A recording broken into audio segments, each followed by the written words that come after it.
From Chicago, welcome to 3Degrees Discussions. I'm your host, Mike Vasquez. This is a podcast devoted to the stories behind the innovators, entrepreneurs, and leaders in the 3D printing industry.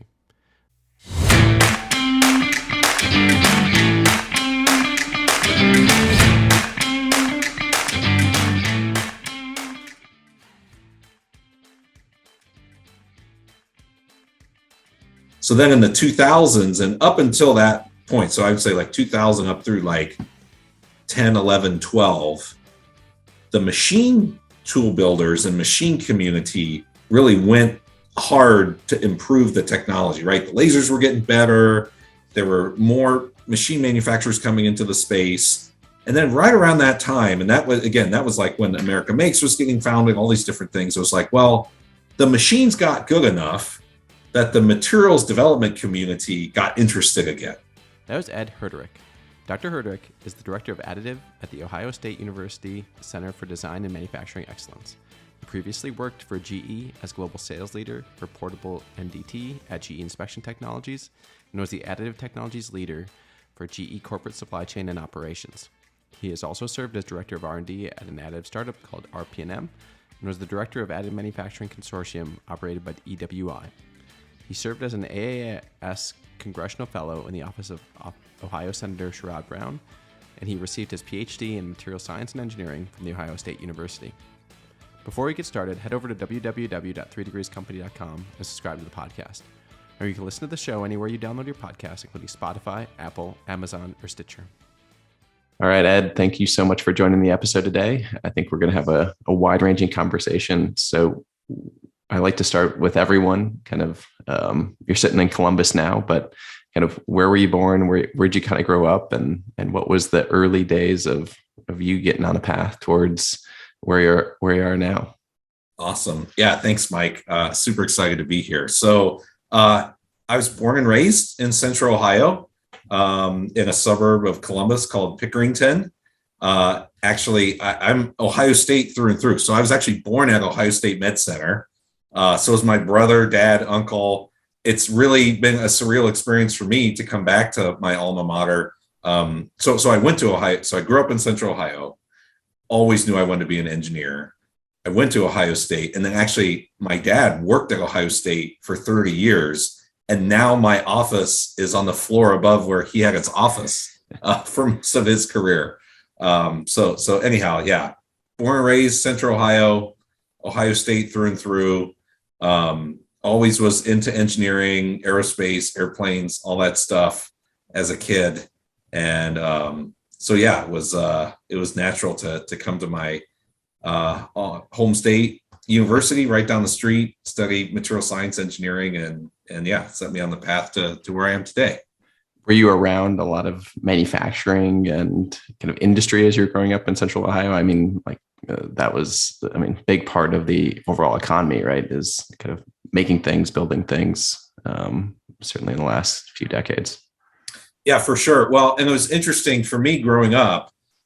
So my mom and dad both are into software stuff and a lot of like biomedical engineering. So it's like, I can remember coming in on the weekends. It's like back in the day when you had these like mainframe computers and stuff. And it's like, well, my dad would be running experiments over the weekend and I would be playing around on these like, old school, but state of the art at the time, Silicon Graphics, super high power computers. They had like the flight simulator stuff and like some of these original games. And then going up and visiting the Cleveland Clinic and meeting some of their biomedical device folks. So that was kind of how it's interesting because now I'm kind of in this like heavy manufacturing, metallurgy, that kind of stuff.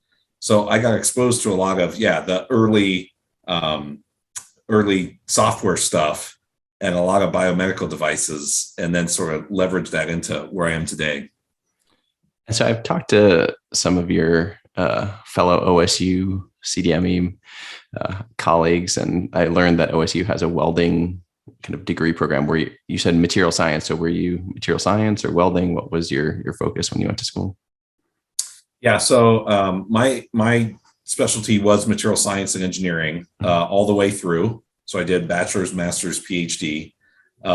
Interestingly enough, actually, so for my PhD work, I was actually doing ceramic engineering functional oxides and things like that. So so again, because we have this really strong welding engineering program, really strong casting, forging, physical metallurgy, I got exposure to all that stuff, but I didn't really do any additive in school.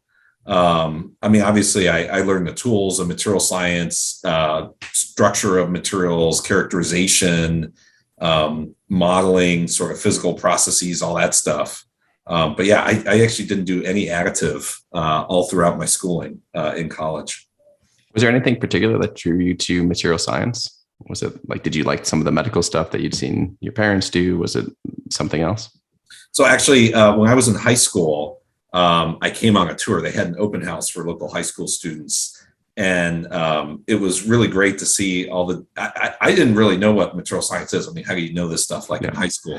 But hearing people describe some of these things like, okay, well, like you design a rocket nozzle, it's like, okay, how do you design materials that are going to make that rocket nozzle? It's sort of an aha moment. The thing that I remember really clearly is there was a professor that did a demonstration with bulk metallic glass. So they had, which is super elastic. So they had this demonstration where they had a steel ball bearing and they would drop it on a regular piece of steel and it bounced a little bit, but it doesn't really bounce. And then they had this disc of this, and this was a long time ago. This was over 20 years ago. So it was like this early stage bulk metallic glass, and you would drop the ball bearing on it, and it would bounce like a rubber ball. I mean, it would just, and I was like, whoa, like that. I mean, it really piqued my interest because again, I had never thought about it in terms of, I was always interested in engineering. I sort of thought about it. Now I would call it like product design, right, or things like that. But the fact that you can have, a magic disc of metal and like, how do you make that unobtainium into something that, literally changed the world, right? And at the time they were trying to do golf clubs and different things. Now they're doing, BMG, they're doing these tires on the Mars rover and some of this wild stuff. It's like, that's all materials driven. So I was hooked. So it was like high school, tour of the department. I was like, this sounds pretty sweet. And I signed up and holy cow, like I that was my major all the way through, and it's been a great career so far, and I think will continue to be. And what was did you have a plan kind of as you kind of were going master's, PhD kind of graduate work? Did you want to stay in the academic realm? Did you want to teach? Do you want to go kind of the professor track versus, or were you interested in engineering or in like industry and working at a company? So I was always interested in this intersection between business and technology. And it's funny because now I sort of like have an idea of what that means. Like at the time, I didn't really know what that meant. But actually, so after I got my PhD, I was a Congressional Fellow. So I worked on Capitol Hill as an advisor to one of Ohio senators, where it was like for a year, I was in the DC office and was working with legislation, meeting with constituents, writing speeches, doing all that stuff.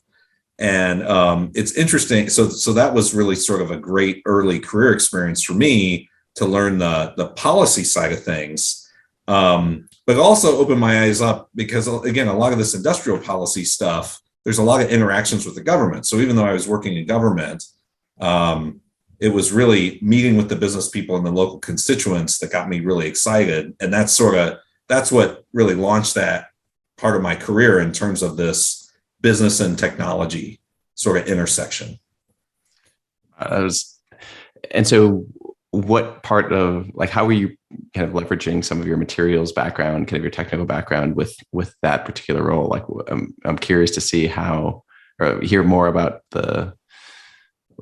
what's the nature of some of those conversations? So you're having conversations with small businesses like, hey, like we need these resources, or like, how do we work with the DoD to, like, we have this technology, like what was the nature of some of the interactions there?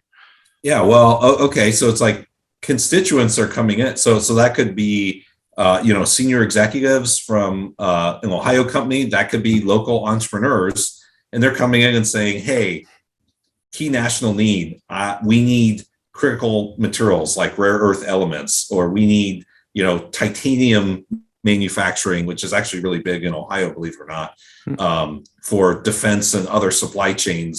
And it's sort of like translating that in terms of priorities for the policymakers and political appointees and elected representatives in terms of like, okay, like what does this mean in terms of economic development and competitiveness? Because, you know, if you don't have a technically trained engineer in there to translate it, you know, I mean, obviously you can explain it as a layperson, but you know, one of the things that I'm really proud of that we helped bring together was a bipartisan Department of Energy program on offshore wind turbines. And it's like, okay, so like that all sounds good. People can support wind turbines and all that, but it's like, okay, there's the whole supply chain discussion. Where are you going to make things, and what are the barriers in terms of specific materials in manufacturing, right? And the offshore wind turbines are huge, right? So it's like huge foundation, huge blades, shipping them around. Like there's a lot of technical content there in terms of making good policy. For sure. And I mean, you start to see kind of the different layers too, right? Like you have to sell a very high level story of like, whether it's wind turbines or something like that, people can kind of understand what it is in 2 sentences, but all the things that kind of come down and flow to that with, okay, who's going to make them? How do you get all the materials? Is like that level of detail, like it's immense for any sort of policy decision, I'm imagining.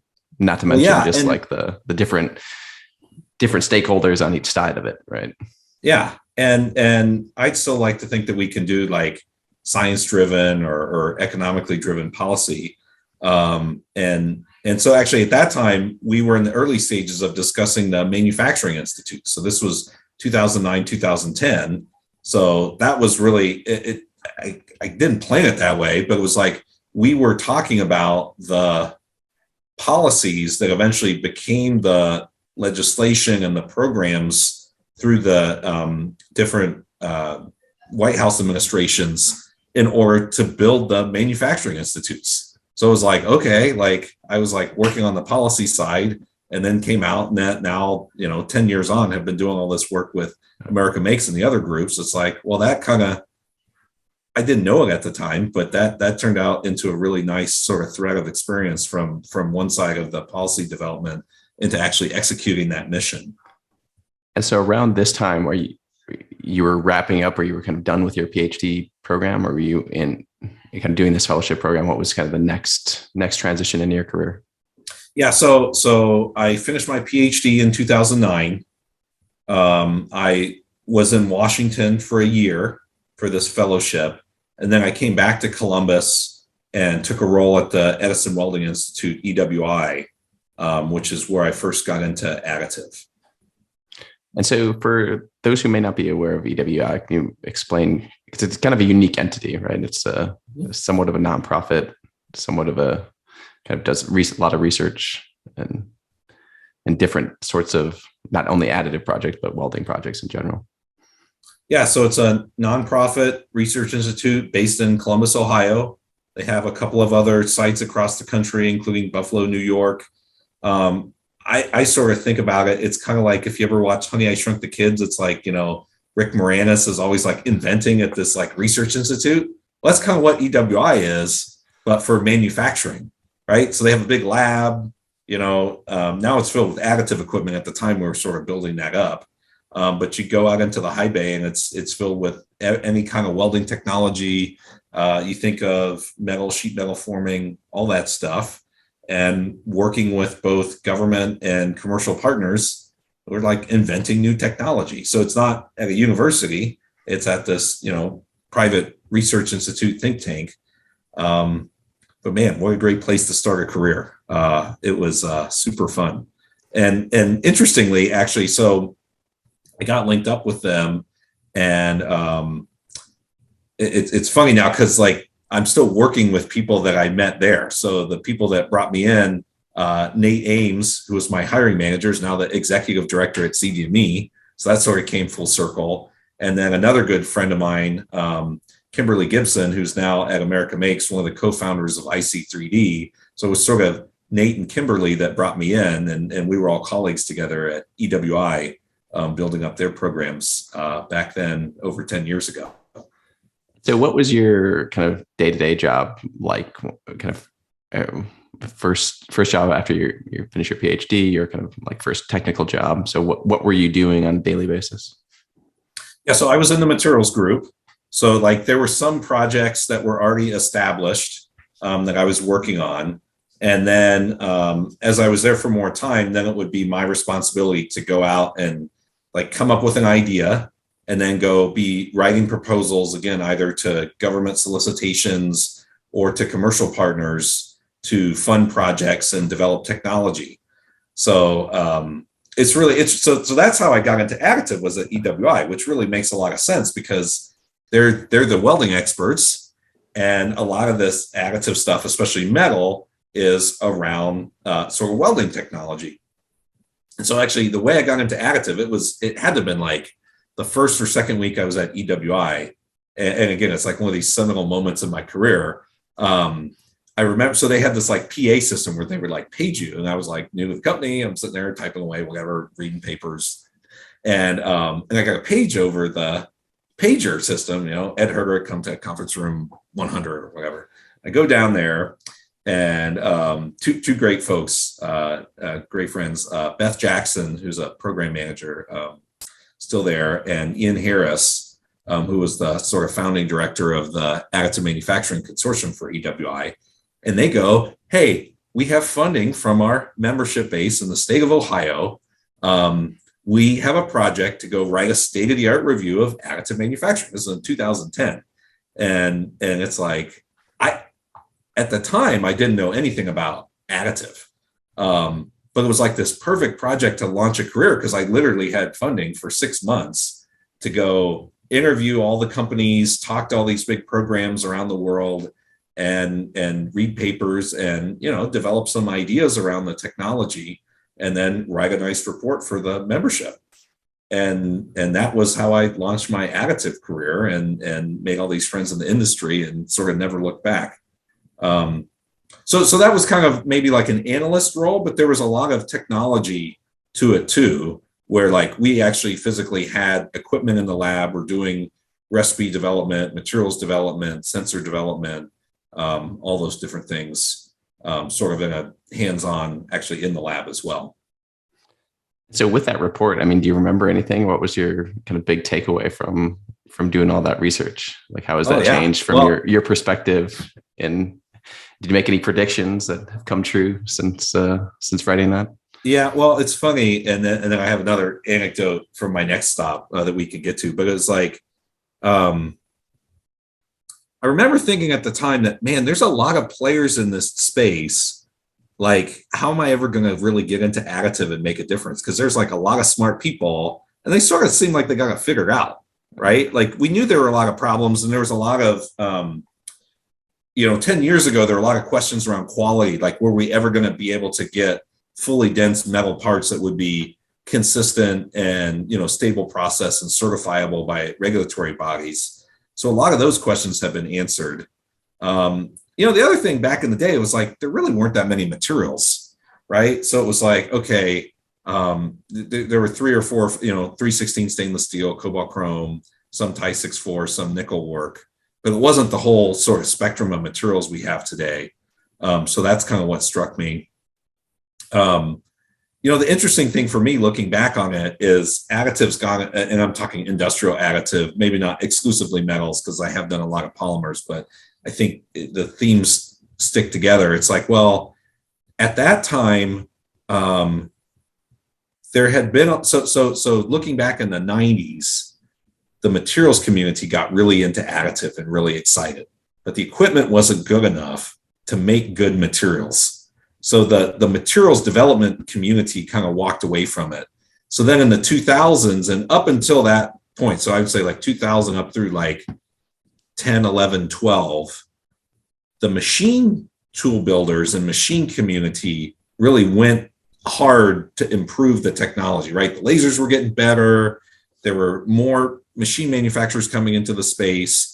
And then right around that time, and that was like when America Makes was getting founded, all these different things. It was like, well, the machines got good enough that the materials development community got interested again. So it was right sort of at that point. So like when I wrote the report, it was, again, some of these themes were like, okay, looks great. People are trying to find applications. I think all the like the vision was there, right? Custom medical devices, you know, aerospace. Although maybe there was skepticism, right? I mean, there were a lot of aerospace people that are like, this is never gonna work. Additive, it's never gonna happen. And then, so then I wrote this report in like whatever, 2010, 2013. And it's just these seminal moments, like I'll never forget in my career. And then GE Aviation bought Morris Technologies. And it was like, oh, brother, like here it comes. Like, here's the way. Like I remember driving home from EWI, and it was just like my phone ringing off the hook of like, because, you know, Morris was really the only game in town. I mean, back in it was like Morris Technologies partnered with EOS, and that was it. And so when they got acquired, that took a lot of the capability off the market or captured it for one OEM. And boy, that was a market signal where things really started to grow for everyone. Yeah. That's awesome. And so what was the next step after EWI, or how long did you stay there? I was there for 3 years. So ultimately I ended up leading the Additive Manufacturing Consortium, and sort of from my predecessor, Ian Harris, who got it founded, working with Ian. There are some really, really great colleagues there. Probably don't have time to name them all, but it was like, so Sean Kelly, who's now at Ehrlichon, was one of my partners in crime there. So Sean and I had a lot of fun developing the AMC, writing these proposals, developing technology. Brian Bishop, who's also still in the industry.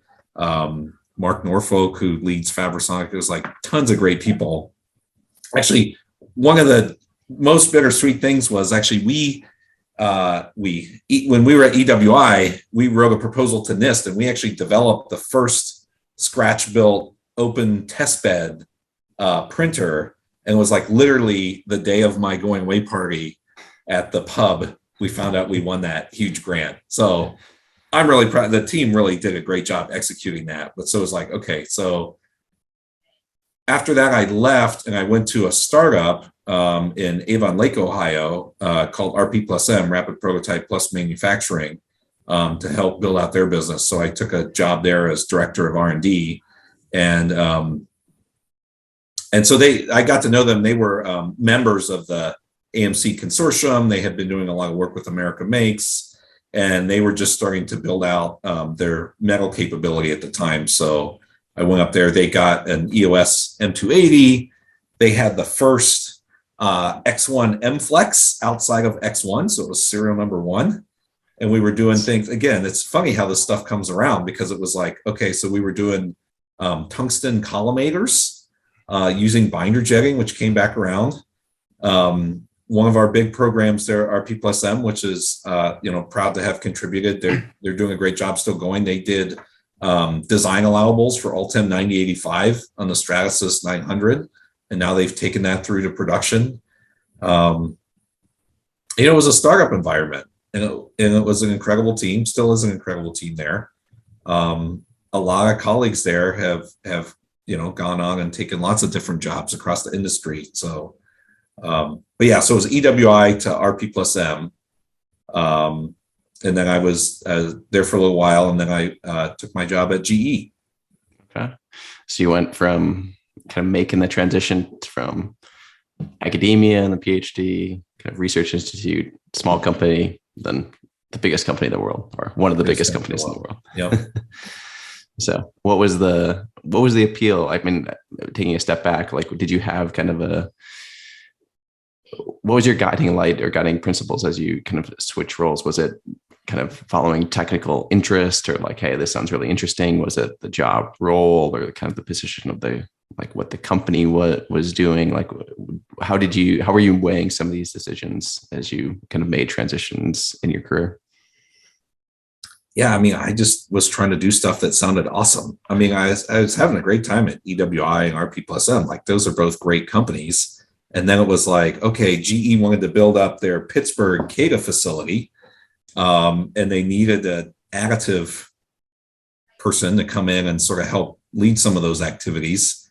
And they were like Mike, I like pinch myself. They're like, oh, hey, like, do you want to come help? I mean, it was a big team. It wasn't just me, right? It was a great team of people, but like, hey, come work with GE Global Research. I got to work with all the major business units. Greg Morris was my dotted line manager. It was like I couldn't say no. Like, it was like, okay, come in and help us build out our additive program with all these incredible people. There's like all the folks at GE Aviation and GE Power and Healthcare that were driving it. One of our early wins was actually with the locomotive folks, GE Transportation up in Erie, Pennsylvania. We brought in the X1 large format sand printing for the first time to GE, helped to develop their binder jetting portfolio in the early days with GE Global Research and some of the folks there. I got to travel around to see the additive shops at all of the GE business units and all the suppliers.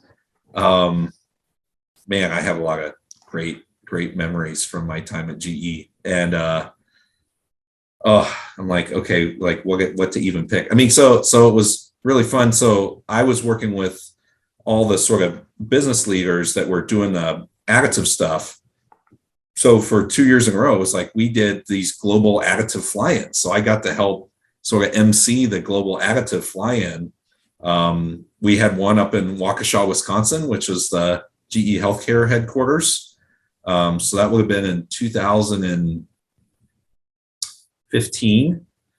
And then GE Additive was just beginning to form, and it was just about the time when they announced the acquisitions of Concept Laser and Arcam. We had another big summit and opening at the CADA facility in Pittsburgh. I was just like the dog that caught the bus. It was like I don't know that I really thought about it too much. I mean, like I said, had great colleagues at every stop I've been at. It was like the opportunity to go help GE build out their program. Yeah.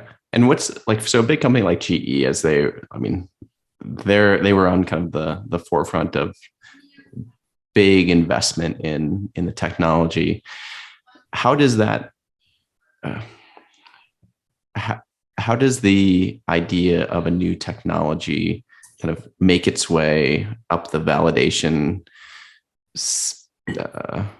ladder in a big company like that? Because a lot of companies, especially, you even see it today in manufacturing, right? That, hey, we've heard about additive, we see some of the case studies, it makes sense, but it's the risk is still too high for companies to make a big bet like that, even whether it's GE making billion-dollar bets or if it's a small kind of manufacturer where $750 million for a machine is tough to swallow with some of that risk. So how did GE create a culture where it was like kind of diving into this new technology? Like, how did that kind of manifest itself? Because it seems kind of unique in terms of a lot of the other kind of big companies and just generally how manufacturing works. It's not every day that they make like these big step changes, it seemed.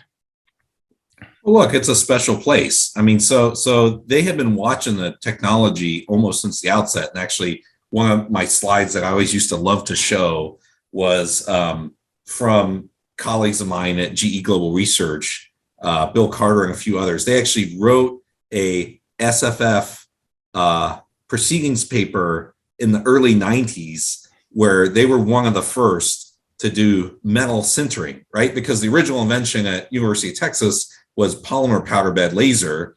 And then it was really quickly, it was like people that were doing metallurgy were like, oh, hey, we can use metal powder. So it's like, so I wrote a little review paper a few years ago talking about this. It was like, okay, in the early 90s, GE Global Research, they took pure iron powder, they sintered it to like 30% density.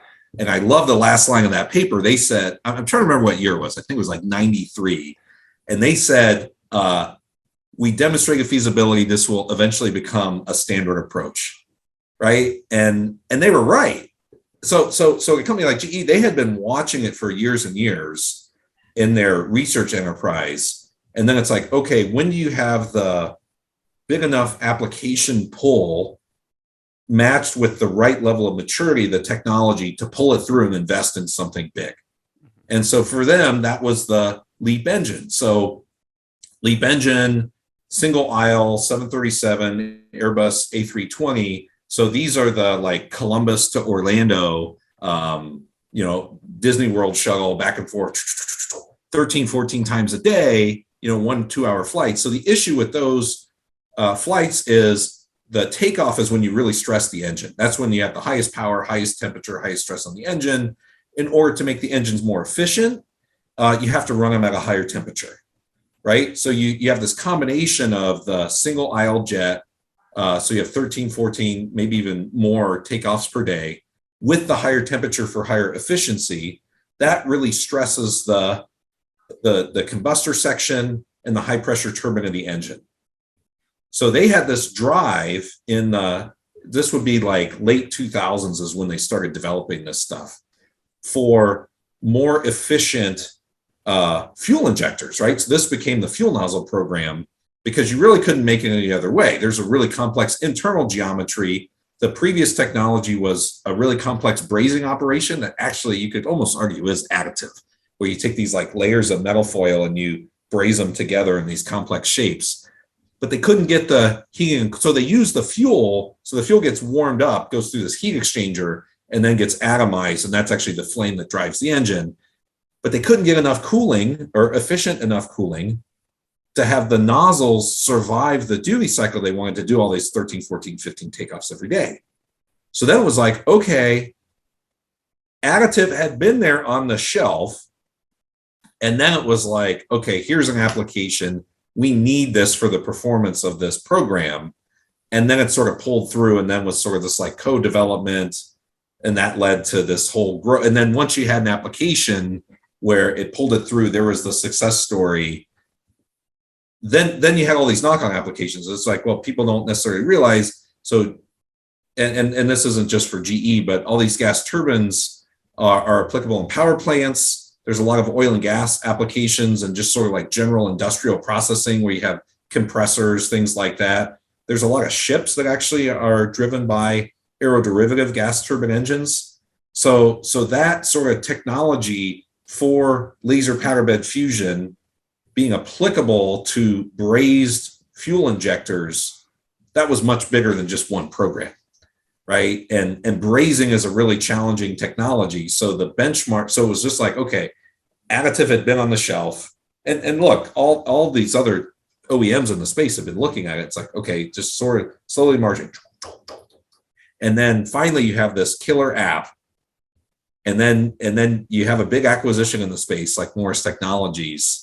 And then it's like the floodgates open, right? And then you get like America Makes is founded at about the same time, big corporate investment. And look, we're seeing the dividends from that now, right? Like all these other partners that we now have in my role at OSU. Well, we'll get to that. Okay, I'll take a break. Yeah, no, I think that's a good transition. So you spent kind of time at this like kind of perfect timeline in the additive space. You're at GE, you get to see all the technologies. There's acquisitions, like there's money flowing. Kind of what was it from GE to OSU, or was there another step in the middle? Well, so I had 2 jobs at GE. So I helped to develop their additive strategy with this big team and lots of great colleagues. And then one of the projects that I was running was for their inspection technologies business, because so GE has this whole inspection technologies division, and they saw an opportunity to say, okay, people are going to make additive parts. How are you going to inspect them? Right. So I had done a couple projects for them. And then I transitioned into a role where I was leading the part of the global sales enterprise for GE Inspection Technologies to help them commercialize different things, including additive, although some other businesses as well. So that was sort of the transition. So I was like doing some projects for them in my additive strategy role, took on this global sales leader role to help lead part of their business, which was an amazing ride and super fun. And again, it's funny because some of the people I met in that activity are now in additive. So it's like there were a whole bunch of folks. So like Juan Mario Gomez, who leads Exact Metal, and Dave Jankowski were colleagues of mine in the inspection business. So it was like, actually, Juan Mario was big into industrial CT. And so it was like, he sort of taught me CT, I taught him additive. And some of my other friends in the space, AJ Beckler, who led that division, and I did some of these projects with. But anyhow, so it was like, okay, so each step, it's like, it's all about the people, right? So it's like, I got to know some of these great people. And that was a totally awesome job, traveling around the world, going into all the regions, helping to develop technology in another sort of adjacent space. And there's some other sort of like super wonky details, but I mentioned I'm in ceramic engineering. Well, it turns out that phased array ultrasound and even X-ray CT, there's a lot of ceramic components in there. So that sort of let me sort of scratch that technical itch there. And then, yeah, there was this opportunity where OSU had started. So I'd been at OSU for 5 years. CDME, the center I'm at, Center for Design and Manufacturing Excellence, has been here for about 7. So they were just going through like a first sort of growth phase after having been around for 2-3 years. And like I mentioned, my first manager, Nate Ames at EWI, the executive director at OSU, CDME. And well, they wanted to build out a totally sweet additive program at my alma mater. And they're like, hey, Ed, you love OSU, you love additive. Why don't you come build it at OSU? And I was like, oh my God, like, how do I say no? Yeah. I mean, GE is awesome. How do I say no to that? I got the football stadium behind me, dude. Like, right. Come on. Like, anyhow. And so what's the concept behind the CDME? How does it function in the university? And is it kind of academic focused? Obviously there's academic pieces, but like how does it work? Kind of where is it positioned within? Is it a department thing? Is it kind of multi-department? What's kind of the 101 on the CDME? So we're a center in the College of Engineering. So like if you look at the org chart, there's the Dean of Engineering, and then there's a couple like assistant deans or whatever that manage different parts of engineering. So then we would be like, we're not a department. So there's like the departments, right, are at the next level, and then all the centers. So it's kind of like a department with a specific mission, right? And we don't teach classes, but our mission is experiential education for undergraduates. So basically, our driver in life is that, okay, you don't transition technology through licensing and invention and all this other stuff. I mean, people say you do, you don't. The way you transition technology, particularly from a university to a business, is through students, right? You have students, they're super dynamic, enthusiastic young people. They learn a new technology, they come work for your business, then you really got something, right? So for us, so that's number one. Our product is the students.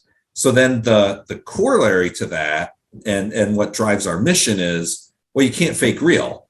So they're already getting incredible internship experiences. They're doing research with the faculty. They're doing their senior capstone projects. All that stuff still exists. We're not replacing any of that, but we're augmenting it with, okay, if we want to have these students trained well to go transition into industry, wherever it is, or start their own companies, well, I want them to learn on industrially sized equipment. I want them to learn on real projects with real deadlines. I tell my students, it's like, you guys, this isn't like a class where like whatever, you get bored of the class or you don't like the professor, you mail it in, you get your gentlemanly B- or whatever, gentlemanly B-.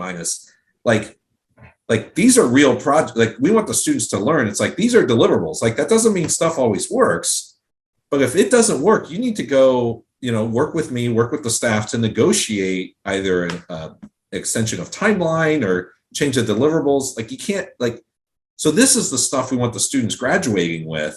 It's like they're graduating and they're hands-on with our Add Up, Form Up 350. They're hands-on with our Trumpf True Laser 3000. Right? They're hands-on with the M2 and the RCAM and the Econity. So they have those hands-on skills. and we're driving them into real projects, right? They're we brought a couple of our students to the Add Up open house a few days ago. Like, we're making sure the students are getting out. Like, we brought a bunch of them to Rapid so that they're ready for professional practice. So that's our, and if you go look on our webpage, it's like, well, our mission is it's this totally broad apple pie, but we mean it. It's advancing manufacturing competitiveness of the United States, right? So part of that is a technology mission, right? And that's our 30 staff that are driving it, right? Myself, Jacob, Ben, some of the other people you've talked to.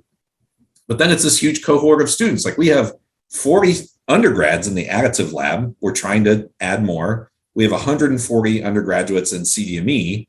And our mission is to go out and find more projects where, like, okay, well, how do I double that? How do I get 500 students through here? And all the while, like, grow the ecosystem, right?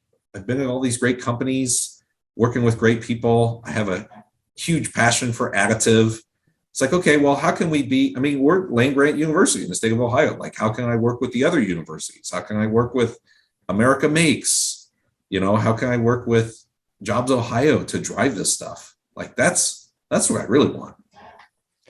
And along those lines, how do companies fit into that? So are these research projects kind of company funded? Like, what's usually the dynamic when you kind of play matchmaker to, like, say, hey, we've got either a piece of technology we want to try it as kind of early beta versions we want to put in your facility? Like, how do some of these types of projects, or maybe you can kind of pick one or two to highlight, like, collaboration between kind of the real world or real industry and how it kind of gets into a format that's easily digestible by an undergrad or kind of the team together? Mm-hmm. Well, right. So we want to do that. So we want to do that technology transition. We're a project-based organization. So for it to really stick, it's got to be a project. Sometimes that's government funded. We're probably about 50% government funded. And sometimes that's company funded, depending on their priorities. And then, the projects that work really well tend to be kind of like where, we have probably 20 or 25 different organizations where OSU is a key partner, right? They're recruiting students, whether that's regional or whether that's because, we just fit in terms of the strengths that OSU has and CDME has, really fits their portfolio. So there's a certain group of companies that are sort of coming to us like, what's your latest and greatest equipment or recipe or whatever? And then we develop projects together. So I'm like, and look, I think the best partnerships, again, it all revolves around making sure we have students involved. So it's like we have full-time staff, students, depending on the technology, we'll go do teaming with faculty where we'll bring in faculty in particular areas of expertise. In particular, like, I have some great colleagues that do a lot of work on very advanced testing in mechanical engineering. We also have colleagues that are doing lots of really sophisticated modeling of some of these additive processes. I'm trying to think of, like, what's a good project that I can actually talk about and be, like, recorded talking about it, right? Sure. So look, like, we're doing a lot of lattice design and development work. So that was one. We had a couple America Makes programs that ultimately are going to become sort of like seed ASTM standards. So we were working closely with N-Topology, used their software in order to create the lattice structures, using the Concept Laser M2 to print the materials, and then collaborating with Professor Jeremy Sight and Amos Galat, their lab. They have some really sophisticated 3D digital image correlation to sort of identify where the lattices are breaking. And then America Makes funded that. And we had a number of industry partners that were sort of telling us and guiding us. It's like, okay, if you're going to make lattices, these are the alloys that we care about lattices, okay? And then we had aerospace people who were like, if you want to make lattices, this is the kind of lattice we actually care about. So it's kind of that voice of the customer, voice of the industry. And that just makes everything better, right? Because then the students are actually learning like real topics. And then the research is that much sort of more impactful in terms of where it goes, right? Like we don't just want to publish a paper. We want something that somebody's going to go out and adopt. Yeah. And a shameless plug as we got to see some of that data as part of our kind of trace software. So as a small company, kind of building a software tool, we've been able to partner with you guys as early testers, get feedback on how it works, and partner with some of these industry partners to help a different piece of the bit. Maybe it's not lattice structure specifically, but then once you get it to transition, how do you communicate data packages? So for us, it was super helpful to get feedback and that connection point within not only the students, but other industrial partners America Makes, obviously. Yeah. And then the next generation stuff that I'm super psyched about is, so we're working with some different companies on different laser technologies now, right? So it's like, okay, how do you change the game? So it's one thing with the current laser technology, but then it's like, okay, how about a green laser? How about a dynamic focus laser now, right? Where you're not just using a Gaussian beam. So how much, so that goes back to kind of your first question, how do you transition all this stuff? Well, it's like, okay, like there's certainly certain machines are better for certain things than others. And there's a certain price point. But like if we can qualify and drive step changes in productivity, 10 or 100x, right? You ask a question about like, okay, if I'm an entrepreneur, how can I afford to like capitalize a piece of equipment? Well, what if your piece of equipment is 100x more productive? I mean, you take the cost out, that opens up the whole landscape. So that goes back to, yeah, like what you guys are doing with the quality system stuff, right? So it's not good enough just to make it. You have to know what you made if you're in a regulated industry. For sure. So as we kind of wind down the conversation here, I mean, you've kind of had this awesome career seeing additive in different states, big companies, small companies, academia. What are you excited about? I mean, you kind of mentioned the laser stuff, but like from an industry perspective, like, and where you sit, kind of what are you excited about for the coming year or kind of years in terms of additive manufacturing and even kind of people who are thinking about, hey, like, is this technology going to be around? Is this kind of a flash in the pan type of thing? Like, what are some of the things that as someone has experienced as yourself in the technology and seeing the trends and kind of seeing where it's going? What would you advise as kind of like, hey, this is going to be a thing that sticks around, and this is a big reason why? I'm super bullish on the technology. Well, it's just going to get more ubiquitous. I mean, that's the thing. Again, like thinking back, where were all these questions about quality stuff. And now it just feels like we sort of answered a lot of those questions.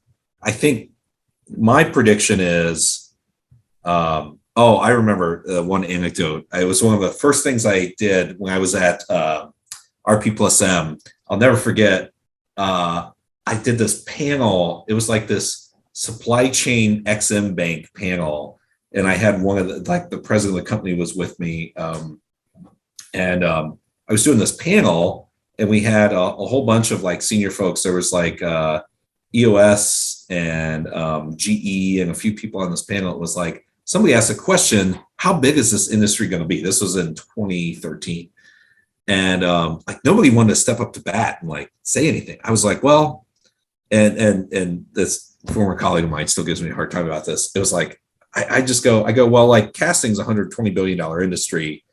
Additive's going to be at least 10 or 20% of that. It's going to be like $20 billion in like the next 10 years. And you would have thought like, I was like, I didn't think it was that controversial. Everybody's like, whoa, because like, looking back, it all makes sense, right? But like you stack a 20% CAGR on like an $800 million, billion dollar industry over 10 years, like that's a lot of growth. And so like for me now, where I get excited is like some of this technology stuff that's been incubating for a long time is going to come to fruition.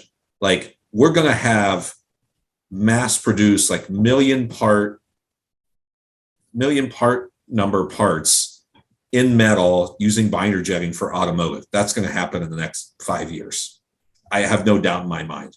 Like we're going to have 10 to 100x speed metal laser powder bed fusion in certain alloy systems in the next 5 years. I have no doubt. There's too many smart people working on it.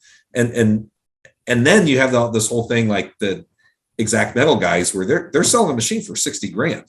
So then you have this whole other end of the market that never existed before for the tool and die shops. So now it's just that much more democratized. Like that's coming. Like there's no doubt. So if those things are coming, we just across the street, and we're going to be writing this up later on the summer. OSU has a big partnership with ENGIE and Siemens Energy. We just installed 2 new Siemens SGT 700 combined heat and power gas turbines.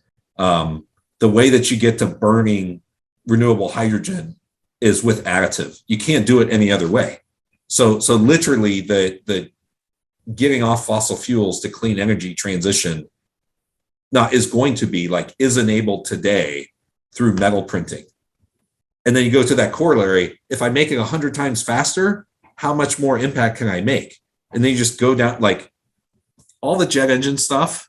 There are people out there, there will be jet engines that are going to be everything but the turbine blades are going to be 3D printed. It's coming. Maybe the discs. So the disc, the shaft, the blades, those are going to be cast and forged. Everything else is going to be 3D printed, right? That's going to happen. That will happen. That's probably going to be 10 years because aerospace takes too long.